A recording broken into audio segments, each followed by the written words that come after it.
Seguimos então com liberdade de opinião e agora vamos conversar com o comentarista político Caio Coppola. Oi, Caio, boa tarde. Boa tarde, Roberta. Boa tarde, espectador da CNN. Primeiro tema então, Caio. O governo de São Paulo anunciou agora há pouco que todo o estado vai restringir a circulação de pessoas entre 11 horas da noite e 5 horas da manhã. Apenas os serviços essenciais vão funcionar. A nova determinação vai começar no dia 26 de fevereiro, sexta-feira agora, e vai até o dia 14 de março. Caio, qual que é a sua avaliação sobre essa decisão que foi anunciada pelo governo de São Paulo neste momento? Seria uma forma eficaz de combater esse aumento de casos, de mortes que a gente vem acompanhando no estado pela Covid-19? E outros estados podem adotar essa medida assim como já vem adotando? Roberto, isso daí é uma variação, né, de medidas de isolamento social. Você pode ser mais rigoroso ou menos rigoroso. Então, o ponto que a gente pode tratar aqui é sobre a efetividade das medidas de isolamento social na redução do contágio, principalmente das cepas mais infectantes da Covid-19.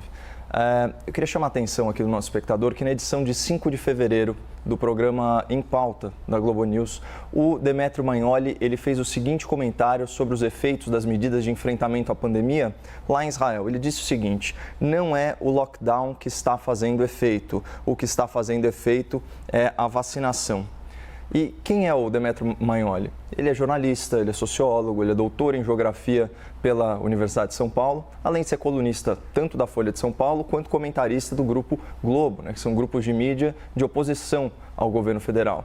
O Demetrio Magnoli ele é eleitor confesso do Fernando Haddad. Ele escreveu uma vez, né, derrotar Bolsonaro não é escolher o PT, mas escolher a democracia.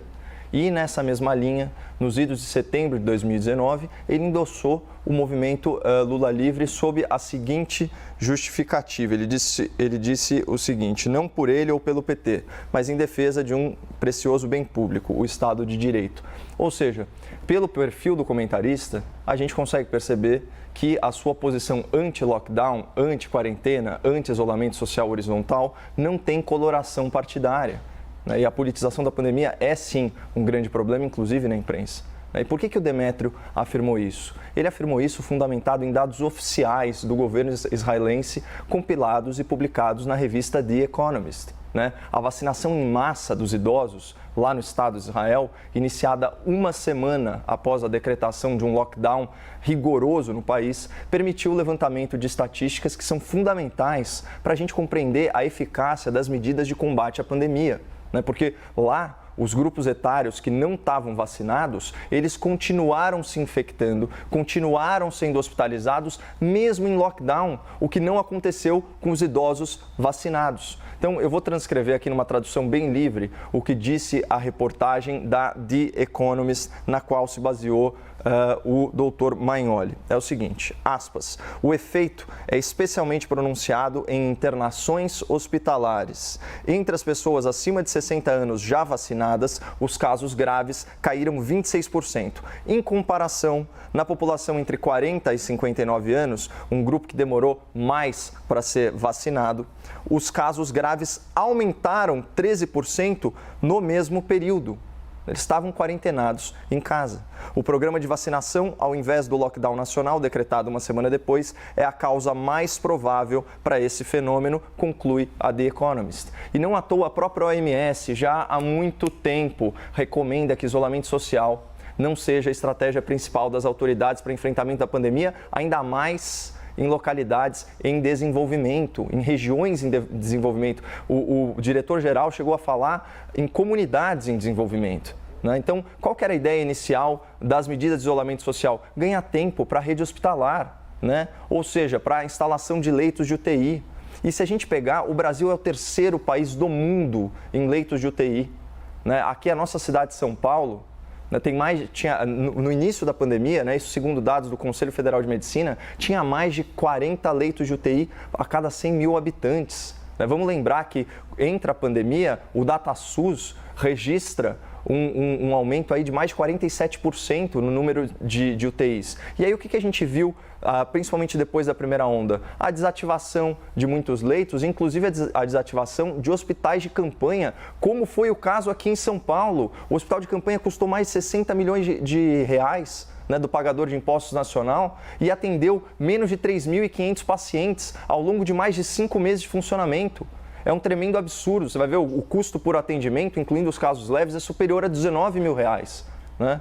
E se essas medidas autoritárias, arbitrárias, de lockdown, de isolamento social, de multa, vamos lembrar que o governador chegou a cogitar a prisão de cidadãos saudáveis, né, que desrespeitassem aí a sua quarentena, se isso funcionasse, a mortalidade proporcional não seria tão maior em São Paulo do que em relação à média nacional.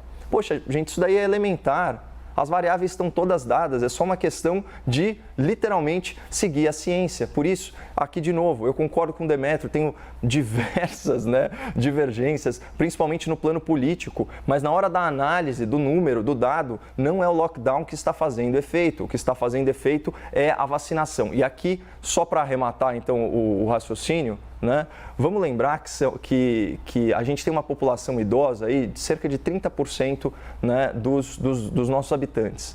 O fundamental é vacinar esse grupo de risco, porque segundo também aquele boletim que foi publicado pela OMS, a taxa de letalidade por infecção da Covid-19 para pacientes abaixo dos 70 anos é de 0,05%, o que é plenamente administrável, né? Então, enfim, é mais uma medida arbitrária do governo de São Paulo, como tantas outras que não estão necessariamente seguindo a ciência, mas o governador ele está preso à narrativa, né, que ele vem aí propalando e divulgando desde o começo dessa pandemia. Antes havia alguma desculpa porque havia desconhecimento sobre quais as medidas mais efetivas, mas agora, com todos os recados da OMS, as recomendações inclusive para a volta às aulas, eu não vejo mais como sustentar esse tipo de narrativa, a não ser que o sistema de saúde realmente esteja aí à beira do colapso, e aí é uma situação emergencial que você faz de tudo que tiver ao seu alcance para tentar frear um pouco a taxa de contágio, mas o vírus é muito infectante e isso surte pouco ou nenhum efeito, dependendo da situação e dependendo do tipo de aglomeração urbana que a gente está falando. E o próximo assunto, então, o ministro da Economia, Paulo Guedes, disse que os próximos 10 dias devem trazer a privatização da Eletrobras e a aprovação de um marco fiscal para gastos durante a pandemia. Para viabilizar uma dessas promessas de Guedes, em um gesto político, o presidente Jair Bolsonaro foi ao Congresso entregar uma medida provisória com a qual pretende acelerar a privatização da Eletrobras. Bolsonaro fez questão de ressaltar que o compromisso com a privatização continua a todo vapor. Vamos rever. Tendo a graça, a satisfação de retornar a essa casa, agora trazendo uma medida provisória que visa a capitalização do sistema da Eletrobras. Então, a Câmara e o Senado vão dar a devida urgência à matéria, até por ser uma medida provisória, e a nossa agenda de privatização, né, essa MP não trata disso hoje em dia, mas a nossa agenda de privatização continua a todo vapor. E nós queremos sim enxugar o Estado, diminuir o tamanho do mesmo, para que a nossa economia possa realmente dar a satisfação, dar a resposta que a sociedade precisa. Desde 2019, Caio, o Congresso tem na mesa um projeto sobre a privatização da estatal, mas agora o governo pretende concluir o processo até o ano que vem. Rodrigo Pacheco, que é o presidente do Senado, disse que os parlamentares pretendem analisar a medida e eventualmente propor mudanças no que acharem necessário.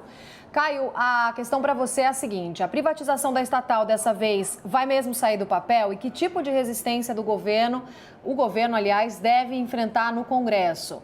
Qual que é o seu olhar sobre a medida provisória entregue pelo governo e principalmente em relação ao que muda para os brasileiros se a Eletrobras for privatizada?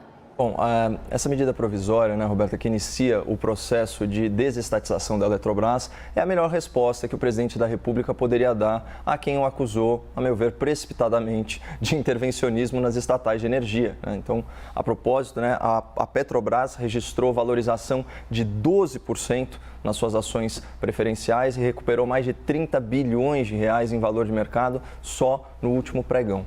Mas, enfim, o fato é que numa semana aí de crise especulativa e de volatilidade no mercado inundado pela desinformação praticada pelo jornalismo de torcida, ventilou-se que o presidente da República estava cometendo estelionato eleitoral ao supostamente abandonar a sua agenda liberal na economia. Houve até algumas comparações até engraçadas, né, com o desastrado governo Dilma e com a ditadura socialista venezuelana, né, inclusive na imprensa especializada, eu ouvi isso. Né? Agora, será que essa é uma crítica justa à gestão fiscal, à gestão econômica de Paulo Guedes e Jair Bolsonaro? Porque, com todos os seus defeitos, com todos os seus erros, com todas as suas omissões, com todas as suas alianças políticas, esse ainda é um governo que reduziu pastas ministeriais, que extinguiu milhares de cargos da administração federal, que congelou a contratação de servidores, que promoveu a reforma da Previdência, a aguardada reforma da Previdência, que reduziu a participação do setor público no PIB, isso estou falando, claro, de 2019, que superou a meta de déficit primário em 44 bilhões de reais, também em 2019, que quebrou o monopólio do gás, que vendeu 84 ativos federais via desestatização, via desinvestimento, aferindo 134 bilhões de reais, né? O que trouxe governança, que trouxe eficiência para as estatais brasileiras, né? Que registraram um lucro de 109 bilhões no primeiro ano, isso é 53 superior a 2018. Né? Então, é um governo que encarou a flexibilização de normas trabalhistas e assim preservou empregos formais na pandemia, que sancionou o novo marco legal do saneamento básico, que formalizou a autonomia do Banco Central. Enfim, será que é justo, será que é correto falar em abandono da agenda liberal, em desprestígio do ministro da Economia, eu ouvi muito isso também, ou em intervencionismo do presidente da República? Aliás, né, como a gente viu, né, ontem mesmo o presidente deu uma declaração que vai totalmente na contramão dessas críticas. Né? Ele disse aí sem rodeios, né? Queremos sim enxugar o Estado, queremos diminuir o tamanho do Estado. E aqui, numa nota lateral, né? Ontem foi publicado no Diário Oficial da União o decreto presidencial 10.635, para a inclusão de mais de 40 empreendimentos rodoviários, portuários, aeroportuários, naquele programa de parceria de investimentos e também no Programa Nacional de Desestatização. Né? Essas também são medidas consoantes a uma agenda liberal. Agora, voltando para a Eletrobras, também é importante anotar que o presidente e o ministro da Economia foram pessoalmente ao Congresso Nacional entregar a medida provisória, sinalizando claramente, né, que essa é uma prioridade do governo federal. E eles estavam acompanhados pelo ministro de Minas e Energia, o almirante Bento Albuquerque, que afirmou o seguinte, fez a seguinte frase: a capitalização da Eletrobras é essencial para fazer com que o Brasil volte a crescer e também é fundamental para um setor elétrico que precisa de investimentos. Isso contribuirá para o abastecimento presente e futuro de toda a cadeia produtiva a preços competitivos. Então percebam que, ao contrário do estereótipo tosco que é disseminado por certos jornalistas preconceituosos, aqui nós temos no seio do governo civil um militar de alta patente defendendo o quê? A desestatização, o investimento privado, a eficiência, a concorrência e o livre mercado. E tudo isso no setor de energia, que é considerado um setor estratégico, portanto, mais sensível, né, ao choque liberal, por assim dizer.